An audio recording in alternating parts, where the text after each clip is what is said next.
Hello student of class 8, this is our 8th video on the topic linear equation in one variable, exercise 2.4. Next question is question number 7. Hassan buys two kind of cloth material for school uniform, shirt material that cost him rupee 50 per meter and trouser material that cost him rupee 90 per meter. Hasan एक लड़का है, उसने दो kind के कपड़े खरीदे हैं school uniform के लिए. शर्ट बनाने के लिए उसने 50 रुपये मीटर के हिसाब से कपड़ा खरीदा है और ट्राउजर के लिए 90 रुपये पर metre. For every 2 metre of trouser material he buy 3 metre of shirt material. हर 2 मीटर, अगर उसे ट्राउजर में 2 मीटर मटेरियल चाहिए एक ट्राउजर बनाने के लिए, तो उसी के लिए एक शर्ट बनाने के लिए कितना मटेरियल चाहिए? 3 मीटर. ठीक है, तो 2 मीटर ट्राउजर के लिए 3 मीटर शर्ट का कपड़ा खरीदता है. He sell the material at 12% and 10% respectively. तो वो सेल कर देता है मटेरियल को 12% एंड 10% प्रॉफिट पे करता है. ठीक है, प्रॉफिट पर. ठीक है, his total sale is rupee 36,000. उसकी टोटल सेल जो है 36,000 है. How much trouser material does he buy? उसने कितना ट्राउजर का मटेरियल खरीदा ये आपको बताना है. ठीक है, तो आंसर स्टार्ट करने से पहले आपको ये याद रखना है इसमें कि उसने ट्राउजर, अगर ट्राउजर के लिए 2 मीटर खरीदता है तो शर्ट के लिए कितना खरीदेगा? 3 मीटर. तो एक तरह से ये रेशियो दे दिया, ट्राउजर और शर्ट के क्लोथ का रेशियो दे दिया 2:3. इसीलिए हम लेट क्या कहते हैं? लेट पहले आपका किसका है? ट्राउजर का मटेरियल है ना. Let material for trouser purchase, material for trouser हमने कितना ले लिया? 2 मीटर था तो हमने 2x ले लिया. ठीक है, कि 2 मीटर तो एक के लिए, अब हमें नहीं पता उसने कितने बनाए थे, तो मान ली उसने x ट्राउजर बनाया तो कितना कपड़ा लगेगा उसमें? 2x. Similarly material for shirt, जितने उसने ट्राउजर बनाए उतनी ही शर्ट बनाएगा, पर एक शर्ट में कितना लगता है? 3 मीटर. तो इसके लिए कितना कपड़ा चाहिए हमें? 3x. ओके, यहां तक आपको बात समझ में आ गई. नेक्स्ट आपसे ये कहता है कि जो शर्ट का कपड़ा है उसकी कॉस्ट कितनी है? 50 रुपी पर मीटर. ठीक है, cost of shirt material, shirt material की कॉस्ट कितनी है? 50 रुपी पर मीटर. और उसने शर्ट कितनी खरीदी है? 3x मीटर खरीदी है ना, तो 50 को 3x से मल्टीप्लाई करा, 150x रुपीज. ठीक है, 150x rupees. Similarly cost of trouser material, trouser के लिए कितने रुपए वाला खरीदा है? 90. और कितना ट्राउजर का मटेरियल खरीदा है? 2x, तो 180 रुपीज. ओके, नेक्स्ट आगे चलते हैं. फिर वो कहता है कि जो उसका प्रॉफिट है वो है 12% एंड 10%. ठीक है, तो सेलिंग प्राइस देखते हैं.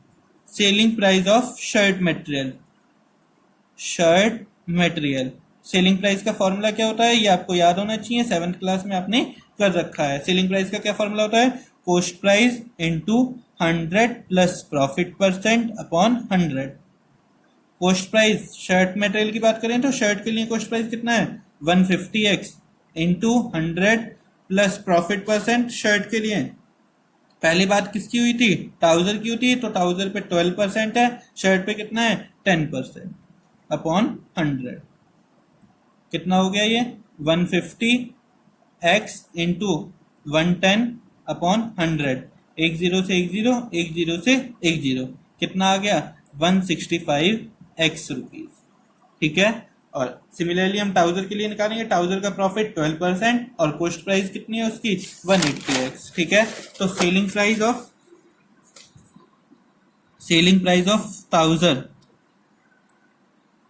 ट्राउजर मटेरियल क्या फॉर्मूला हो जाएगा? कॉस्ट प्राइस 180x है इंटू 100 प्लस प्रॉफिट परसेंट 12 है upon 100. 180x into 112 upon 100.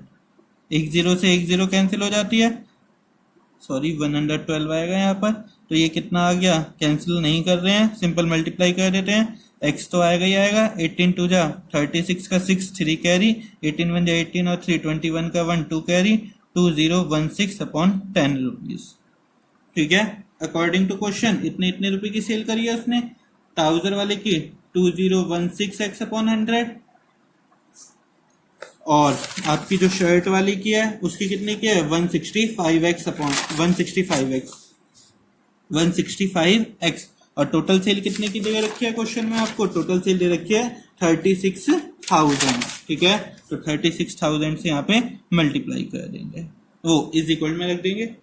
LCM लिया आपने 100 नहीं है सॉरी 10 है यहाँ पे एलसीएम लिया 10 LCM 2016x plus 1650x is equal to 36,000 plus करा 6 का 6 516 अगेन 6 213 और ये यहाँ पे 10 मल्टीप्लाई में पहुंच गया 36,000 था ना तो एक जीरो और आ गई आपकी। अब इसके बाद x के साथ है ये आपका किस में चला जाएगा डिवाइड में x is equal to 3,60,000 upon 366। अब इसको कैंसिलेशन करेंगे तो आपका आंसर आ जाएगा 2 1 जा 2 2 8 जा 16 2 3 जा 6 2 3 जा 6 18 1 2 3 4 अगेन 3 से कैंसिल हो जाएगा 3 6 जा 18 3 1 जा 3 3 1 जा 3 3 6 जा 18 0 आप डिवाइड कर लेना और ट्राउजर मटेरियल वाले का आपको निकाल लेना है। ट्राउजर के लिए कितना था आपका ट्राउजर के लिए कितना था 2x था ना ट्राउजर के लिए हमने कितना लेट करा था ट्राउजर मटेरियल 2x तो 2x तो 2 से इसकी मल्टीप्लाई हो जाएगी 60,000 upon 611 metre answer. I hope you understand this question. Question number 8 answer half a herd होता है आपका ग्रुप ऑफ डियर जो जब डियर झुंड में घूमते हैं तो उनको हम हर्ड बोलते हैं। Half of a herd of deer are grazing in the field जितने भी डियर का जो हर्ड था उसमें जितने डियर थे उसके हाफ फील्ड में क्या कर रहे हैं ग्रेज कर रहे हैं घास चल रहे हैं and 3/4 of the remaining are playing nearby और बाकी के जो बच रहे थे उसमें से 3/4 प्लेइंग खेल रहे हैं आसपास कहीं। The rest 9 are drinking water जो बाकी बच गए उनमें जो रेस्ट बचे हुए हैं उनमें से जो 9 है वो पानी पी रहे हैं from the pond. Find the number of dear in the heard number of dear बताइए तो लेट हमने क्या कर लिया नंबर ऑफ डियर्स x ले लेते हैं ठीक है। Deer graze in the field graze in field में कितने ग्रेज कर रहे हैं कितना बताया इसने हाफ तो हाफ कर दिया हाफ ऑफ हर्ड कितने हैं x मतलब x अपॉन 2 ठीक है। तो रिमेनिंग कितने बच गए रिमेनिंग डियर कितने हो गए आपके x minus x upon 2 LCM ले लिया सॉल्व करेंगे इसको 2x माइनस एक्स अपॉन 2 कितना आ गया x अपॉन 2 ठीक है। फिर प्ले करने वाले कितने हैं number of dear play near by आसपास कितने खेल रहे हैं कितने बताए उसने जो रिमेनिंग कितने थे x/2 उसका 3/4 ऑफ रिमेनिंग 3/4 रिमेनिंग कितने आपके x अपॉन 2 मल्टीप्लाई कर लिया 3x अपॉन 8 ठीक है। Number of dear drink water पानी कितने पी रहे हैं 9 अकॉर्डिंग टू क्वेश्चन आपके पास टोटल कितने डियर थे x उसमें से ग्रेस कितने कर रहे थे x अपॉन 2 प्ले कितने कर रहे हैं 3x अपॉन 8 और पानी कितने पी रहे हैं 9 यही है ना आपके पास डाटा। तो इन सब का सम टोटल डियर्स के इक्वल होना चाहिए वो हमने यहाँ पे अकॉर्डिंग टू क्वेश्चन में लिख दिया। वेरिएबल वाले एक साइड कर लेंगे x minus x upon 2 minus 3x upon 8 is equal to 9 LCM लिया 8x माइनस 4x 3x ही आ जाएगा is equal to 9 8x minus 4x minus 3x x 9 8 जा 72 ठीक है। तो नंबर ऑफ डियर्स कितने हो गए 72 आंसर। नेक्स्ट क्वेश्चन एक grandfather is 10 times older than his granddaughter जो ग्रैंडफादर है वो 10 टाइम ओल्डर है अपनी ग्रैंडडॉटर से ठीक है। तो लेट क्या कर लिया let present age of granddaughter, present age of granddaughter.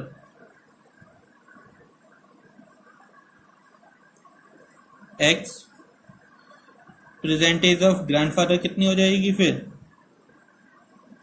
10 times older है तो 10x हो गई, ठीक है। फिर आगे कहता है he is also 54 year older according to question. जो ग्रैंडफादर है वो 54 ईयर बड़े भी हैं किससे, ग्रैंड डॉटर से। तो ग्रैंड डॉटर x है, उससे कितने ज्यादा है, 54 ज्यादा है, इसीलिए वो किसके इक्वल हो गया अगर हमने 54 प्लस कर दिया, एज ऑफ ग्रैंडफादर, क्योंकि ये किसकी एज है, ग्रैंड डॉटर की, उसमें 54 ऐड कर दिया तो वो किसके इक्वल हो जाएगा, ग्रैंडफादर की एज के। सॉल्व करा, वेरिएबल एक side, 54 is equal to 10x minus x, 9x is equal to 54, x is equal to 54 upon 9, 9 6 आ गया, ठीक है। फाइंड देयर प्रेजेंट एज, तो प्रेजेंट एज कितनी हो जाएगी, present age of granddaughter कितनी ले रखी है आपने, x, और x की वैल्यू कितनी आई है 6। प्रेजेंट एज ऑफ ग्रैंडफादर कितनी थी 10x, तो 10 इंटू एक्स मीन 6, 60 ईयर, ठीक है, 6 ईयर और 60 year. Next question, Aman age is 3 times his son age, Aman की एज जो है वो कितनी है 3 टाइम है सन एज से। Late present age of sun,